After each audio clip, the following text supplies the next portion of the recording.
Então vamos continuar a leitura do livro O Diário de um Banana, Batalha Neval. Ei, para tudo o que você está fazendo e venha acompanhar comigo essa história. Dia da semana, quinta-feira. O dia de hoje serviu para me lembrar porque o inverno é a época do ano que menos gosto. Foi mais um dia de neve, só que hoje de manhã resolvi fazer uns preparativos extras para ficar quentinho no caminho da escola. O papai acendeu a lareira antes de trabalhar. Aí pensei em aproveitar o fogo para esquentar meu casaco e minhas galochas. Mas acabei colocando as galochas perto demais do fogo, e as solas de borracha derreteram e grudaram nos tijolos. Na hora em que eu precisava sair, elas não se moviam. O Raul ia chegar a qualquer momento, então precisei procurar outra coisa para pôr nos pés. Sabia que a patrulha de segurança não ia deixar a gente andar no meio da rua, e meus tênis ficariam ensopados se eu precisasse pisar na neve. Então criei meus próprios sapatos de neve, com umas caixas de pizza e fita isolante. Quando o Raul chegou, eu estava pronto. Sou obrigada a dizer que os meus sapatos de neve funcionaram até melhor do que esperado. Estava andando tão rápido que o Raul não conseguiu me acompanhar. Mas quando chegamos à rua Surrey de Baixo, a casa caiu. As caixas ficaram úmidas e eu comecei a afundar na neve. O que era ainda pior que estar só de tênis, porque eu tinha que arrastar um papelão molhado. Vi que não tinha como aquilo dar certo e pedi para o Raul me ajudar a tirar as caixas dos tênis. Só que isso era praticamente impossível, já que eu tinha passado 2 camadas de fita isolante. Infelizmente, a gente estava perto do Jardim dos Guzmán, e eles têm tipo uns 11 cachorros. Os cães ficaram curiosos para ver o que estávamos fazendo, o que só piorou tudo. Aí os cachorros ficaram agressivos e começaram a brigar pelas caixas de pizza. Foi quando lembrei que ainda restavam umas fatias do jantar da noite anterior lá dentro. Os cachorros comeram as caixas de pizza e, por sorte, não arrancaram os meus pés. A gente deu fora dali o mais depressa possível. Mas os meus tênis estavam ficando molhados por causa da neve. Só que assim que eu colocava o pé para fora do meio-fio, a patrulha da segurança estava a postos com seus apitos. Então tive que aguentar firme e seguir pela calçada. Não demorou muito para o frio bater. Fiquei com medo de perder os dedos dos pés, se não arrumasse um jeito de me esquentar logo. Mas a escola ainda estava longe e eu estava desesperado. Então fomos parando de casa em casa.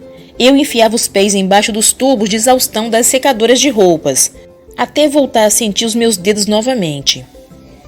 Quando finalmente chegamos à escola, logo percebi que estava tão congelante lá dentro quanto lá fora.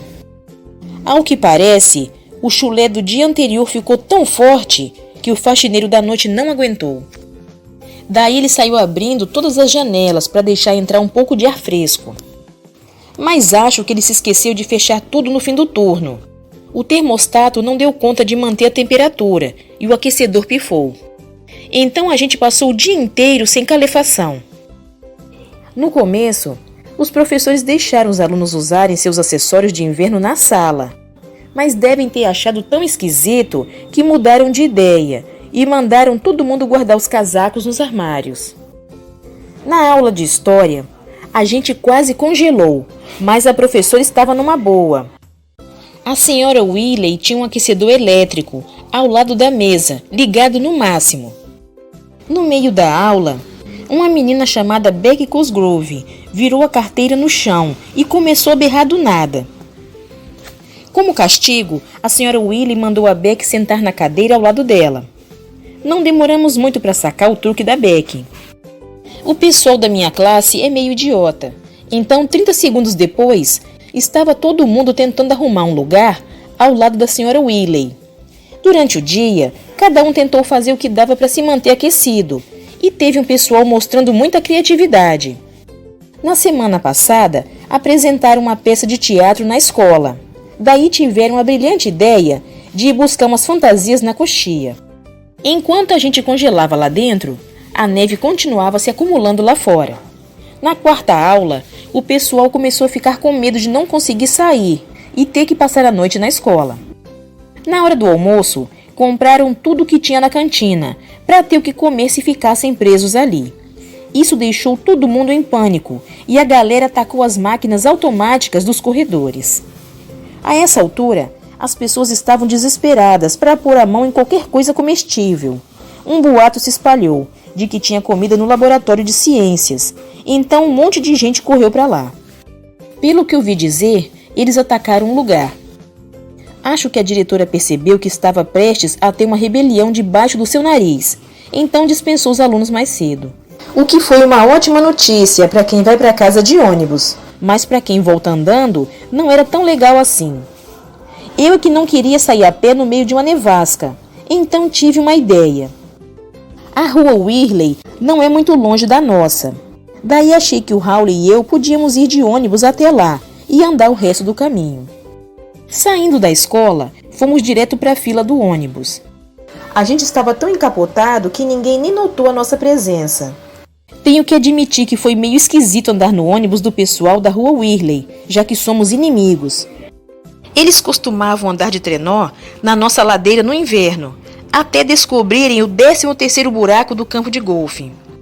O 13º buraco é lendário. Todo mundo sabe que é o melhor lugar na cidade para andar de trenó.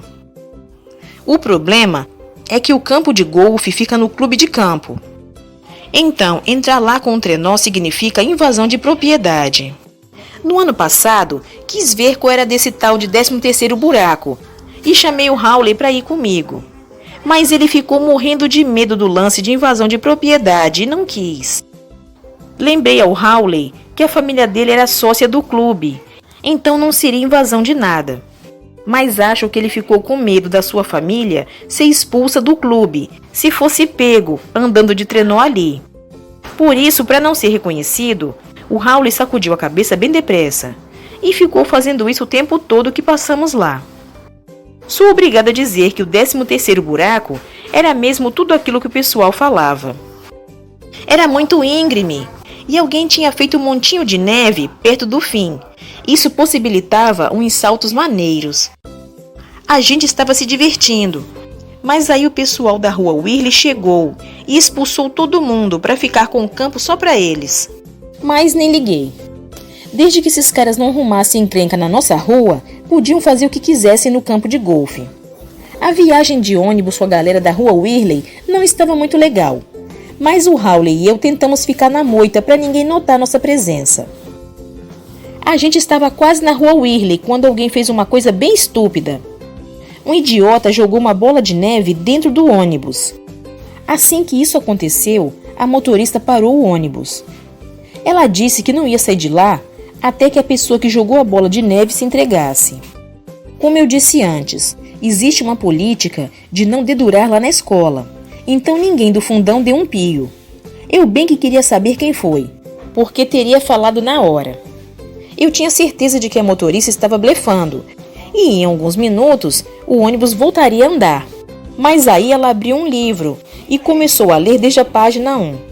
Ficamos parados por 1 hora enquanto ela lia. A pior parte de tudo foi que a motorista desligou o motor e o aquecedor parou de funcionar também. Estava rolando uma conversa no fundo do ônibus. Acho que estavam tentando convencer quem jogou a bola de neve a se entregar. Só que me arrependi de ter virado para olhar, porque bem nessa hora, um garoto do 8º ano percebeu que eu não era da rua Whirley. Essa foi a deixa. Os caras precisavam de alguém para levar a culpa pela bola. E como eu era um forasteiro, eles não pensaram 2 vezes. A motorista me mandou descer do ônibus imediatamente. Por mim estava tudo bem, porque uma vez descoberto, eu é que não ia querer ficar lá nem 1 minuto a mais que o necessário. Então saí fora e o Hawley veio logo atrás. Eu tinha quase certeza de que estávamos a mais ou menos 1,5 km da rua Surrey. A rua não tinha calçada, mas também não tinha ninguém da patrulha de segurança por ali, então a gente podia andar onde quisesse. 5 minutos depois, começamos a ouvir uns gritos furiosos. Eram os moleques da rua Whirley vindo atrás de nós. Primeiro aqueles idiotas mentiram sobre eu ter jogado a bola de neve. Depois acreditaram na mentira deles e agora estavam bravos. O Hawley e eu tínhamos que fazer uma escolha, encarar aquele bando ou correr. decidimos correr, e o único lugar para ir era para o mato. Acredite, essa era a última coisa que eu queria fazer. Todo mundo sabe que o homem-bode vive no matagal daquela rua, e é por isso que ninguém vai lá. O Roderick foi o primeiro a me contar sobre o homem-bode, que segundo ele, é metade homem e metade bode. Só não sei se é a metade de cima bode e a metade de baixo homem, ou o contrário. Seja como for, o homem-bode parecia uma coisa bem assustadora para mim. O Raul e eu discutimos por anos sobre qual versão seria certa. O Raul acha que o homem-bode é dividido bem no meio, na vertical. Acho que ele até poderia estar certo, mas na minha opinião, essa versão parecia meio idiota. É até divertido falar sobre essas coisas quando estamos em casa, seguros e quentinhos. Mas lá no matagal, onde o homem-bode vive de verdade, não tem graça nenhuma. Os moleques da rua Whirley deviam saber do homem-bode, porque quando a gente correu para o mato, eles não vieram atrás. Pensei em ficar por lá só o suficiente para o bando da rua Whirley se mandar, porque a gente não queria passar nem um minuto a mais que o necessário ali. Mas os caras perceberam que a gente não ia ter coragem de ficar muito tempo lá, e estavam nos esperando na rua, na beirada do matagal. Nossa única escolha era nos embrenhar no mato, e foi isso que fizemos. O mais estranho de tudo era o silêncio. Depois de um tempo percebi que não dava para ouvir mais os carros. E foi aí que me dei conta de que a gente tinha ido longe demais. Seguimos nossos passos para voltar, mas o sol já estava se pondo. Estava cada vez mais difícil encontrar nossas pegadas. Aceleramos o passo, já que não ia ser nada legal ficar ali no meio do mato depois de anoitecer. Mas quando vimos um outro rastro de pegadas, ficamos paralisados. Primeiro pensamos que era um homem-bode. Aí percebemos que tinha 2 pares de pegadas, as nossas. Isso significava que a gente estava andando em círculos. Demos meia volta e fomos na outra direção. Então chegamos a um riacho e ficou na cara que estávamos perdidos. O Raul entrou em pânico, mas eu não. Sabia que mesmo perdidos, se a gente tivesse água, estaria tudo bem.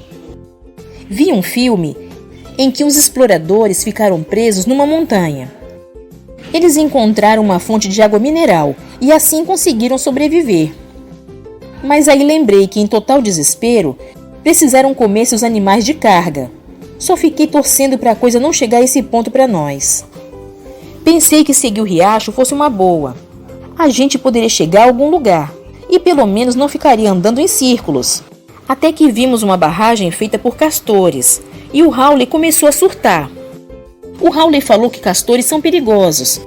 Ele viu um deles atacando uma pessoa em um programa na TV. Mas o Raul é um idiota.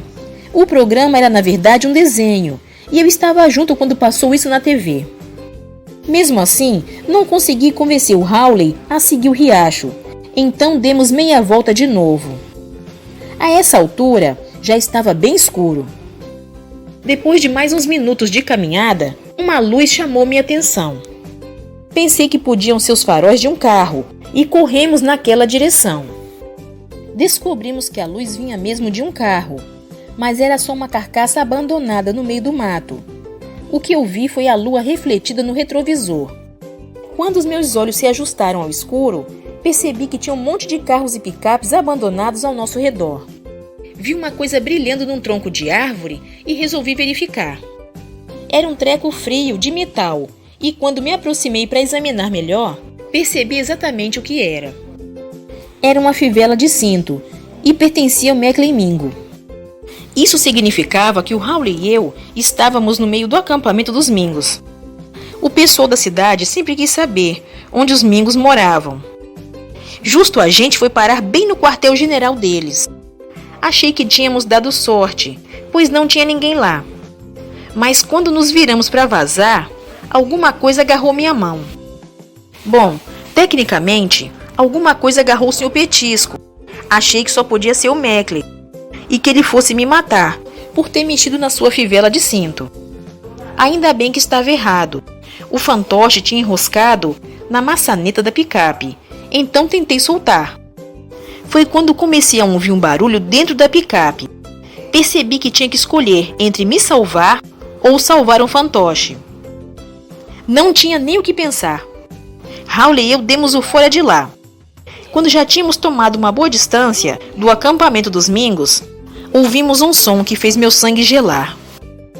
Não sabia se era o homem-bode ou se eram os garotos Mingos.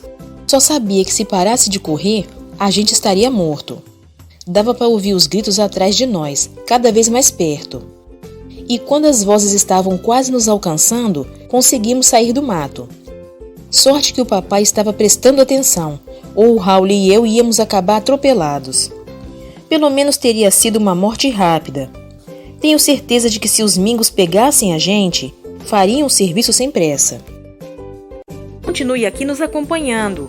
Fique com Deus e até o próximo vídeo.